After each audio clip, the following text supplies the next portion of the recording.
ओशो का ये कथन सभी परमात्मा से यही कह रहे हैं कि तू हमारी मान, हम तेरी मानने को राजी नहीं हैं। मानव की धार्मिकता और उसकी वास्तविकता के प्रति एक गहरी समझ को प्रस्तुत करता है। ओशो यहाँ ये समझाने का प्रयास करते हैं कि मनुष्य ने हमेशा से परमात्मा को अपनी इच्छा और सोच के अनुसार बदलने की कोशिश की है, लेकिन वह परमात्मा की इच्छाओं और नियमों को स्वीकारने को तैयार नहीं है।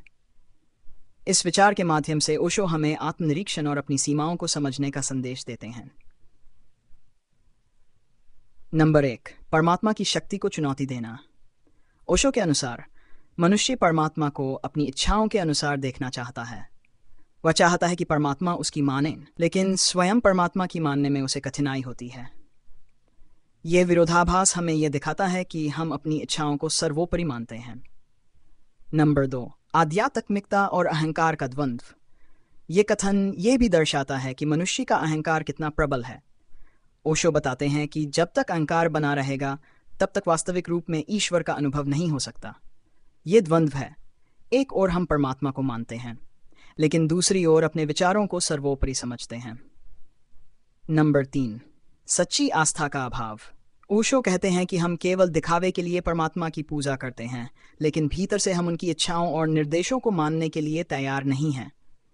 इसका मतलब यह है कि हमारी आस्था अधूरी है, जो केवल शब्दों में सीमित रहती है, कर्मों में नहीं। नंबर 4, सार्वभौमिक सत्य को नकारना। ये कथन एक बड़ा संकेत है कि मनुष्य अपनी इच्छाओं और विचारों को परमात्मा के नियमों से ऊपर मानता है। जब तक मनुष्य अपने छोटे छोटे स्वार्थों से ऊपर नहीं उठता, तब तक उसे परमात्मा की वास्तविकता समझ में नहीं आएगी। नंबर 5, धार्मिकता में खोखलापन। ओशो कहते हैं कि हमारे धार्मिक कार्यों में दिखावा और खोखलापन है। हम केवल बाहरी कर्मकांडों में विश्वास रखते हैं, लेकिन उनका सार नहीं समझते। परमात्मा से सच में जुड़ने के लिए केवल कर्मकांडों से ऊपर उठना आवश्यक है। नंबर 6, आत्मस्वीकार्यता और विनम्रता। ओशो इस विचार के माध्यम से हमें यह बताने की कोशिश करते हैं कि परमात्मा को अनुभव करने के लिए आत्मस्वीकार्यता और विनम्रता की आवश्यकता होती है।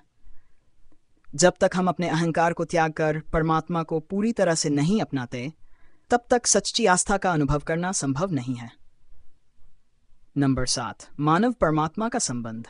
ओशो के अनुसार मनुष्य और परमात्मा के बीच संबंध का आधार प्रेम और समर्पण होना चाहिए, लेकिन आज के समय में मनुष्य ने अपने अहंकार के चलते इस संबंध को जटिल बना दिया है। नंबर 8, धर्म के प्रति हमारी जिम्मेदारी।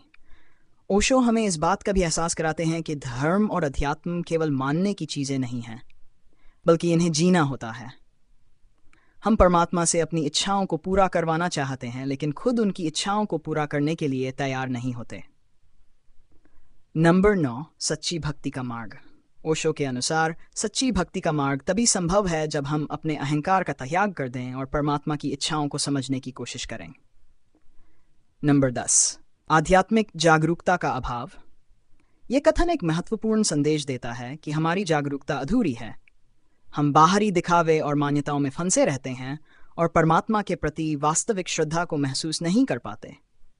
ओशो का ये विचार हमें यह समझाता है कि जब तक हम अपने भीतर के अहंकार को समाप्त नहीं करेंगे, तब तक सच्ची आस्था का अनुभव नहीं कर सकते। परमात्मा से सच्चे रूप में जुड़ने के लिए आत्मसमर्पण, विनम्रता और अपनी इच्छाओं का त्याग आवश्यक है।